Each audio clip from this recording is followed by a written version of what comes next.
Hey everyone, welcome to this newest episode of Spiced Up Outdoors. I know it's really cliche that everyone's doing these on YouTube and in the ice fishing community, but I decided that I was going to throw my hat into the project too. So when you're on the ice and you need power to charge whatever you got to charge, to power whatever you got to charge, or whatever you got to power, um, you need typically a big battery or a power bank, right? So you could go out and buy a Dakota Lithium one, or you can make your own. And that's what we're doing today, guys. Today we're gonna build this power box. Um, I think maybe I'm $120 into this whole project. So stay tuned. We're gonna do this pretty well. I think it's gonna turn out really well. I like it. All right, let's get to it. Getting going here. We're gonna just go over. It looks like a big mess right here, but trust me, it'll be fine. So first we've got our little panel that has like the cigarette lighter style, and then we've got two USB, a power switch for all these, and then a voltage meter. And then we've got a battery capacity / voltage meter, so this will pretty much show like the entire range of power left. This and this go together. This is a power adapter for these lithium batteries. So I went and bought these Chinese versions of the lithium batteries because I don't want to ruin my nice expensive DeWalt batteries. I can ruin these because in a DeWalt tool, which I don't have out right now, there's a computer chip in it that stops it from running these completely dead. And these don't have that built into the battery. It's a thing that's built into the tool itself. So in order to save my nice expensive batteries, I'm going to use these ones. It was $60 for two of these, versus this is $60 to $70 for just the one. So we're going to save the nice fancy batteries. We're going to use the cheap Chinese ones. So this attaches to the top here. You get your positive and negative coming off of it. And then this, I don't know if you can see it very well, but this is a converter that drops down the power from the 20 volt down to 12 volt.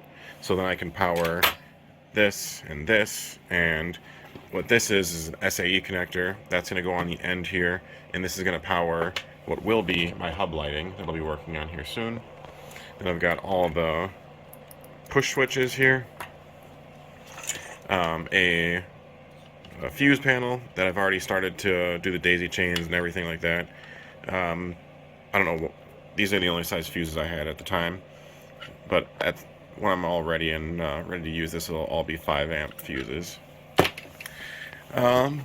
That's pretty much, and then I've got a bunch of these lights that are super bright, so I'll put one here, actually it'll be on the other side, so it'll be one here, and then one on the other side for some floodlighting coverage for when I'm setting up. So let's get to it. I'll try to show you what I'm doing along the way, and it should be a fun project that I'll use quite a bit. Alright, first things first is you have to figure out what you want for your layout on these boxes. They come in a bunch of different colors, a bunch of different sizes. I like this one because, well, it's cheap. And it's bright orange, so I will not accidentally leave it like I would if I had dark green one. I would probably leave this somewhere in the woods. I won't do that with this. So I'm going to put the voltage meter right on top, and then this panel will go on the side somewhere. I'm not sure where I'm going to put it yet. The SAE connector will go pretty much where this label is. And then, like I said earlier, the lights will go one on each side. And then all the switches will, I don't know yet. I might side mount them because they're push button fuses, or switches, but I could also mount them in the top. I haven't gotten that far. So, first off, we're going to cut this out. Originally, I was using this, and it would probably work just to use a box cutter. But when you have power tools, you don't have to sit there and keep scoring and everything. So we're not asking it, and we're going to tell it when it's time to be cut.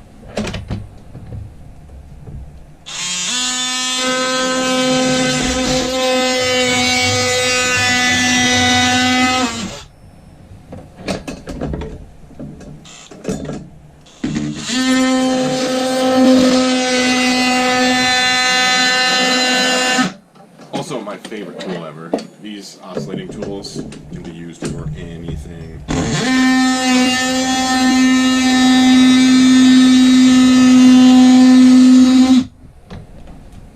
So now what you do, since that's all cut out, then you come back with your razor blade and then just clean up your edges.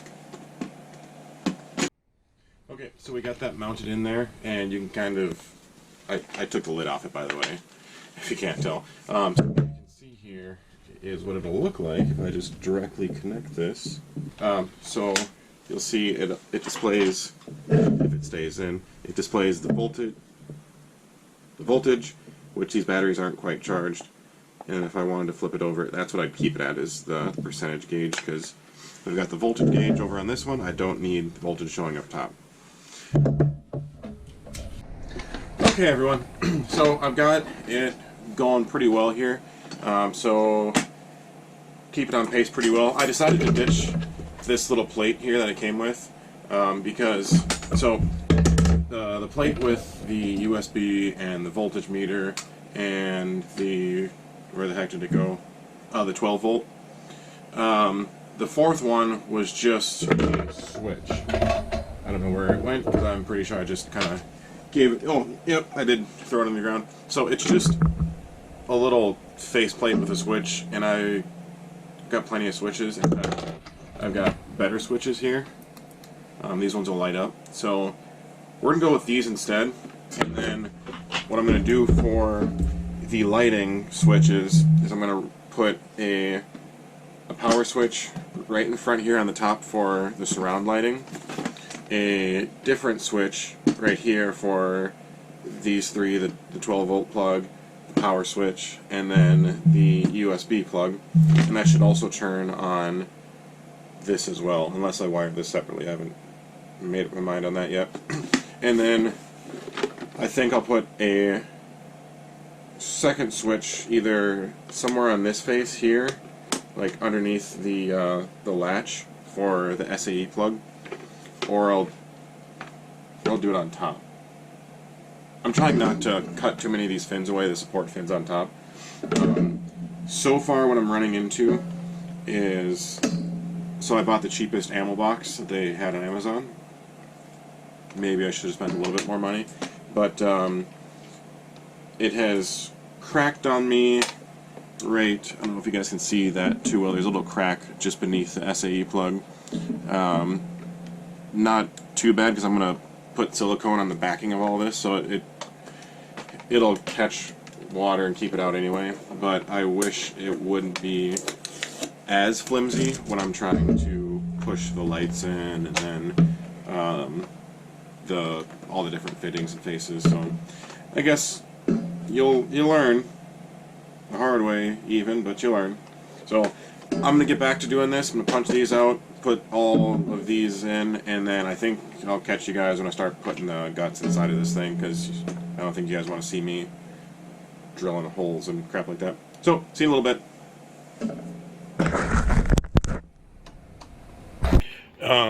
I've got the lights wired up, and then I've got the panel here set up. So, we've got it measuring our voltage, and we've got our USB. The 12 volt doesn't have a light on it. And again, it's all coming from this Chinese, I guess it's not the correct way of saying it, but this knockoff DeWalt battery going into a reducer, and then the power comes up into the breaker panel, which has 5 amp fuses in it, and these fuses are actually set so if I blow a fuse, it'll light up. Not this big one, but these two small ones will. And then the big one is this bad boy. Like, holy crap. All 3 sides. That's what I wanted, was flood lighting for when I'm out in the ice, setting up or taking down, and I think that'll do the trick. So let's, we just got the SAE connector to go, and that connector will actually run, I don't know if I mentioned earlier, but I'm going to make these into little light pods for the portable, and the SAE connector will connect to that. So let's get that finished up, and then let's button up this project. And there it is, guys. So we have it finally completed. I don't know how many hours it took me because I got confused on these switches here. So there's the lighting. Go outside here in a second to show you how bright that is. Trust me, it's like stadium lighting in here.